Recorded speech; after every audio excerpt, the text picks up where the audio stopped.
Malam itu, kabut di lereng Din bukan sekadar uap air yang mendingin. Ia terasa seperti kain kafan yang lembab, membungkus Honda Tiger tua milik Aris, yang terbatuk-batuk, mendaki tanjakan curam. Aris, seorang fotografer dokumenter, yang haus akan sudut pandang yang belum terjamah, mengabaikan peringatan warga di warung kopi terakhir. Jangan lewat jalur lama setelah maghrib. Mas, batasnya sedang tipis, kata si bapak pemilik warung.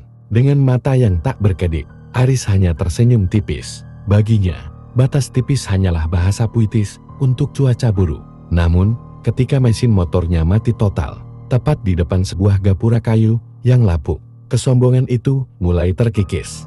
Gapura itu tidak ada di peta GPS-nya. Kayunya hitam legam, diukir dengan relief sulur, yang tampak seperti jemari kurus yang saling mencengkeram. Di atasnya, tergantung sebuah lampion kertas yang meredup, mengeluarkan cahaya kuning pucat yang sakit-sakitan.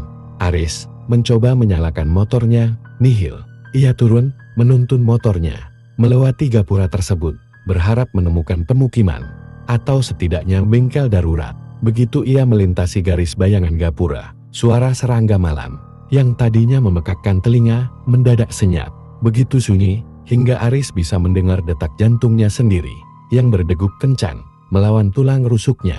Di hadapannya, terbentang sebuah desa, arsitekturnya kuno, rumah-rumah panggung, dengan atap ijuk yang sangat tinggi, berderet rapi, di sepanjang jalan setapak berbatu hitam.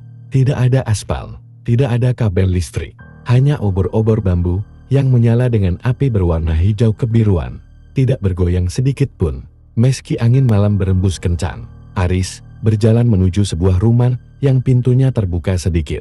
"Permisi, Sampurasun." Suaranya pecah di udara yang dingin. Seorang wanita keluar. Ia mengenakan kebaya beluru hitam dengan jarik bermotif parang yang sangat rapi. Wajahnya cantik, namun kecantikannya terasa seperti porselen retak terlalu pucat, terlalu statis. Matanya besar, namun bagian hitamnya tampak lebih luas dari manusia normal, menyisakan sedikit sekali bagian putih. "Cari apa, nak?" Suara wanita itu bukan berasal dari tenggorokan, melainkan seolah bergema langsung di dalam kepala Aris. "Motor saya mogok, Bu. Boleh saya menumpang bertedor?" Wanita itu tersenyum, senyum yang tidak sampai ke mata. "Masuklah." Desa Watugait selalu menyambut tamu, terutama yang membawa darah segar. Aris merasa tengkuknya meremang, namun rasa dingin yang menusuk tulang memaksanya masuk.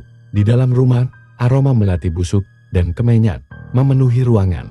Ada 5 orang lain di sana, duduk mengelilingi meja kayu besar. Mereka semua berpakaian formal, seperti akan menghadiri hajatan besar. Namun tak satu pun dari mereka yang berkedip. "Makanlah, Aris," kata seorang pria tua di ujung meja yang diperkenalkan sebagai sesepuh desa.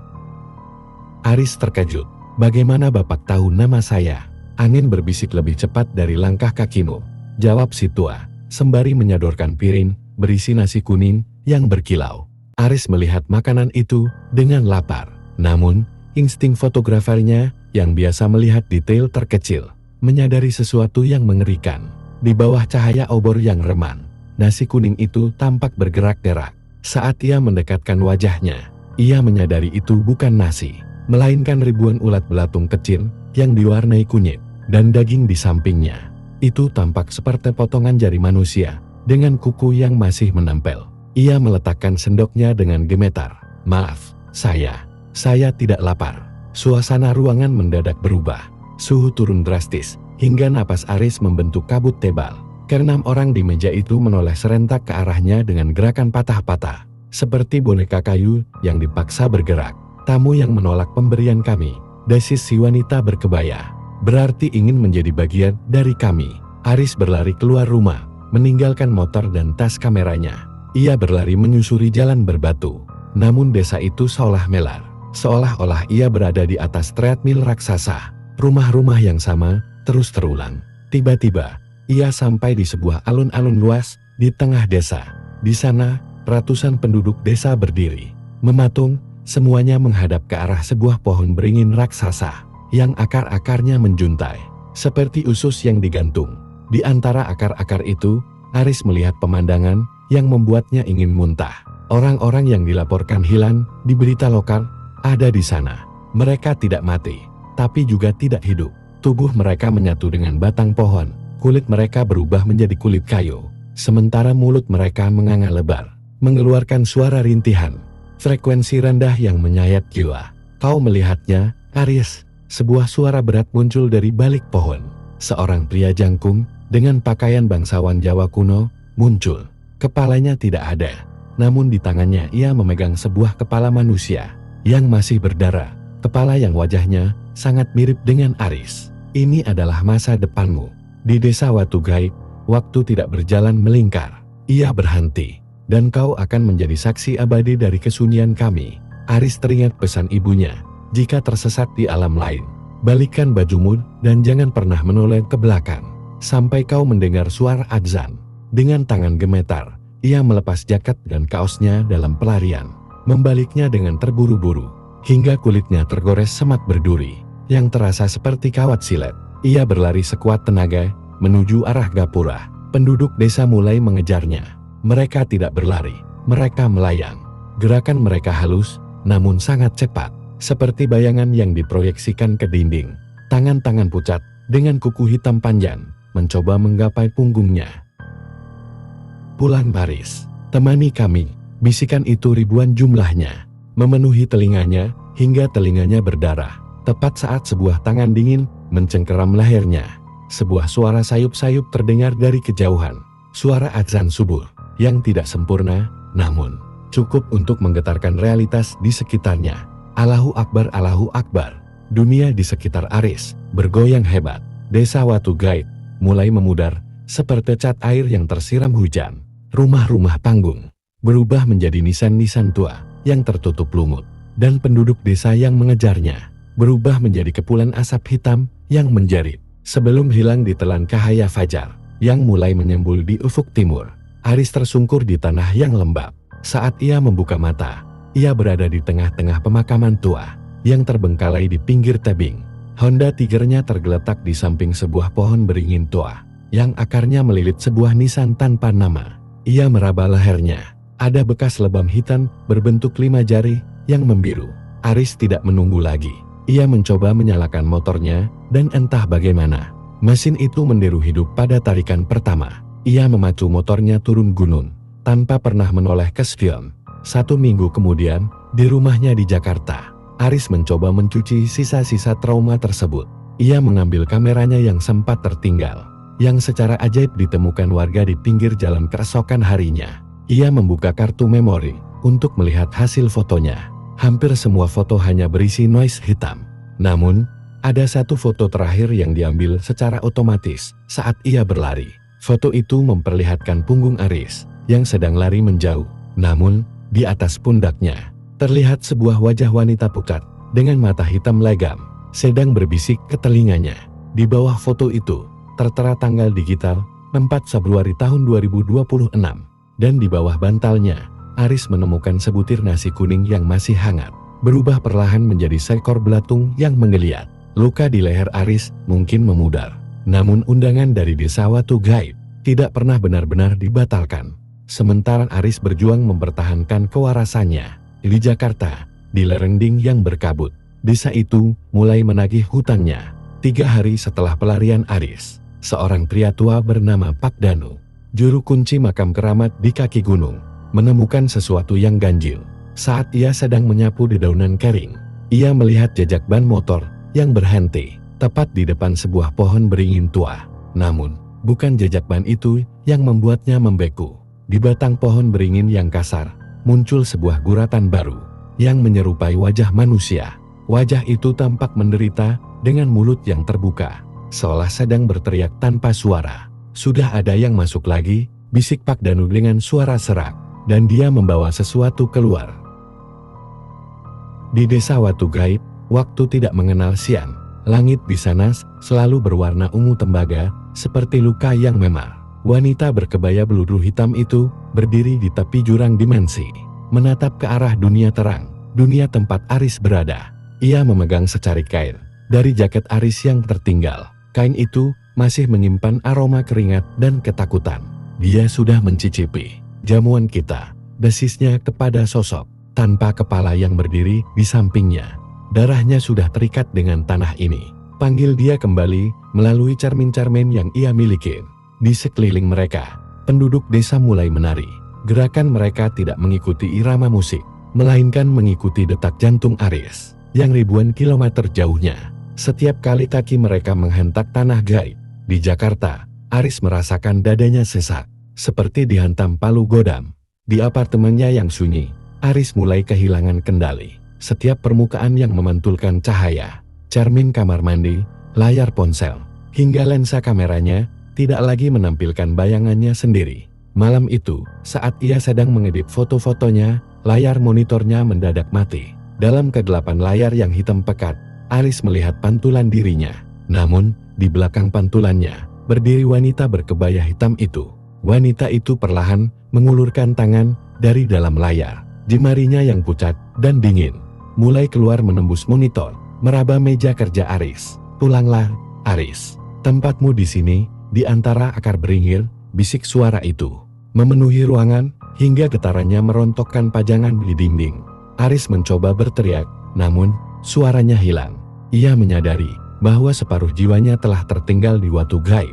Saat ia membalikkan bajunya malam itu, ia tidak benar-benar lolos. Ia hanya sedang ditarik kembali dengan tali yang tak terlihat. Pak Danu, yang merasa bertanggung jawab sebagai penjaga batas, memutuskan untuk melakukan ritual pagar gaib. Ia tahu, jika Aris tidak segera diputuskan hubungannya dengan desa tersebut, maka gerbang antara dua dunia akan terbuka lebar, dan Watu Gaib tidak hanya akan mengambil Aris, tapi juga akan meluap ke dunia manusia.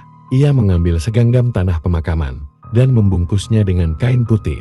"Aku harus menemukannya sebelum bulan purnama mencapai puncaknya," gumam Pak Danu.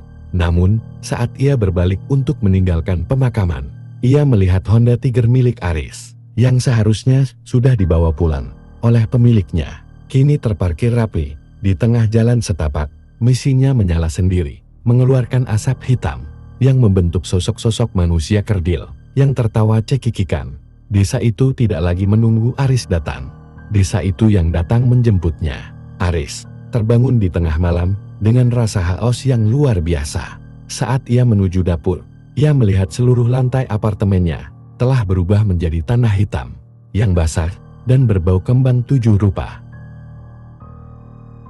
Dari sudut ruangan, akar-akar pohon beringin raksasa mulai menjalar keluar dari celah-celah tembok, melilit kaki kursinya, merambat ke kakinya. Ia melihat pintu apartemennya, namun saat ia membukanya, di baliknya bukan lagi lorong gedung, melainkan gapura kayu tapuk desa Watu Gaib. "Selamat datang kembali, Aris," suara sesepuh desa terdengar dari kegelapan. Aris terjatuh, namun tangannya menyentuh sesuatu yang keras di saku celananya, sebuah korek api gas. Dengan sisa keberaniannya, ia membakar ujung akar yang melilit kakinya. Jeritan melengking memecah kesunyian. Akar-akar itu menarik diri, seolah kesakitan. Aris menyadari satu hal, mereka adalah makhluk kegelapan dan kelembapan. Mereka takut pada api yang murni. Sementara itu, di lereng gunung, Pak Danu mulai merapalkan mantra penutup. Sementara di Jakarta, Aris sedang menyalakan apapun yang bisa dibakar untuk menjaga apartemennya tetap terang. Namun, listrik mulai berkedip-kedip, dan bayangan di pojok ruangan tumbuh semakin besar dan solid. Apartemen Aris kini bukan lagi tempat tinggal, melainkan medan tempur antara dua dimensi. Asap dari api kecil yang dinyalakan Aris membubung, menabrak kabut ungu yang merembes dari celah ubin. Setiap kali api meredup, suara tawa cekikikan dari balik tembok terdengar semakin dekat. Aris menyambar botol alkohol pembersih luka dan kain lap. Dengan tangan gemetar, ia membuat obor darurat. Ia tahu, ia tidak bisa hanya berdiam diri, menunggu fajar. Ia harus menghancurkan jangkar yang menghubungkannya dengan desa Watu Gaib. "Kamera," bisik Aris, "jangkarnya ada di sana." Ia melihat kamera DSLR miliknya tergeletak di meja. Lensa kamera itu kini tidak lagi bening, melainkan hitam pekat, seperti mata penduduk desa gaib tersebut. Dari dalam lensa, terlihat bayangan wajahnya sendiri yang sedang menangis darah. Saat Aris mendekat, akar-akar dari tembok mencambuk lengannya, merobek kulitnya hingga darah segar menetes. Namun, Aris tak berhenti. Ia menyiram kamera itu dengan alkohol. "Jika aku tidak bisa memilikinya, Kalian juga tidak, teriak Aris. Ia memantikkan korek api bos. Api berkobar, melahap kamera mahal tersebut. Suara jeritan melengking, bukan suara manusia, melainkan suara ribuan serangga yang terbakar, memenuhi apartemennya. Di saat yang sama, ratusan kilometer jauhnya di lereng Ding, Pak Danu berdiri di depan pohon beringin yang melilit nisan tanpa nama. Ia merasakan hawa panas yang hebat. Bagus, nak, kau melawan dari sana, aku menutup dari sini, gumam Pak Danu. Ia menghujamkan sebuah pasak kayu jati yang telah direndam air doa, tepat ke jantung ukiran wajah yang menyerupai Aris di batang pohon tersebut. Setiap pukulan palu pada pasak itu dibarengi dengan rapalan ayat-ayat suci. Pohon beringin itu bergetar hebat, getah berwarna merah kental, semerah darah manusia, mengucur deras dari bekas luka pasak. Angin puting beliung mendadak tercipta di area pemakaman, menerbangkan daun-daun kering dan debu purbakala. Kembalilah ke rahim bumi. Batas sudah ditarik, janji sudah diputus, seru Pak Danu dengan suara yang menggetarkan udara. Di dalam apartemen Aris, realitas mulai hancur. Tembok-tembok beton seolah meleleh, menyingkap pemandangan desa Watu Gaib yang sedang mengalami kiamat kecil. Rumah-rumah panggung di sana terbakar oleh api biru, dan penduduknya mulai berubah menjadi debu hitam yang tertiup angin. Wanita berkebaya hitam itu muncul untuk terakhir kalinya. Wajah cantiknya kini hancur, menyingkap tengkorak yang keropos. Ia mencoba meraih leher Aris dengan kuku-kukunya yang panjang. Kau milik kami. Namun, sebelum jemarinya menyentuh kulit Aris, seberkas cahaya putih yang sangat menyilaukan muncul dari arah jendela. Itu bukan lampu kota, melainkan cahaya fajar yang menembus dimensi gaib tersebut berkat ritual Pak Danu. Cahaya itu membakar sosok si wanita hingga ia menguap menjadi asap yang berbau belerang. Aris terbangun dengan napas tersengjeal-sengjeal. Ia tergeletak di lantai apartemennya yang berantakan. Bau hangus tercium tajam. Kamera dan meja kerjanya telah menjadi abu. Namun, suasana kamar terasa berbeda. Rasa berat yang selama seminggu ini menindih pundaknya telah hilang. Cahaya matahari pagi yang asli masuk melalui jendela terasa hangat dan nyata di kulitnya. Tidak ada lagi kabut ungu, tidak ada lagi bisikan. Ia berjalan tertatih menuju cermin kamar mandi yang retak. Ia menatap pantulannya. Mata hitam pekat itu telah kembali normal. Lebam di lehernya pun hilang, hanya menyisakan bekas luka tipis yang perlahan mengering. Beberapa hari kemudian, sebuah paket tanpa alamat pengirim sampai di rumah Pak Danu. Di dalamnya terdapat sebuah surat singkat dan sejumlah uang untuk renovasi makam tua tersebut. Aris memutuskan untuk berhenti menjadi fotografer dokumenter misteri. Ia menjual seluruh sisa peralatannya dan memilih hidup tenang di kota kecil, jauh dari gunung dan kabut. Namun, setiap kali ia melewati gapura kayu atau melihat pohon beringin yang terlalu rimbun, Aris akan selalu mempercepat langkahnya. Ia tahu, meski ia sudah terbebas, desa Watu Gaib tetap ada di sana, di balik lipatan kabut, menunggu tamu baru yang cukup bodoh untuk melewati batasnya setelah maghrib. Dan jauh di lereng Ding, di batang pohon beringin yang kini telah tenang, pasak kayu Pak Danu tetap tertancap kuat, menjaga agar sesuatu yang ada di dalam sana tidak pernah lagi keluar mengejar bayangan. Aris akhirnya selamat dan menemukan kedamaiannya kembali.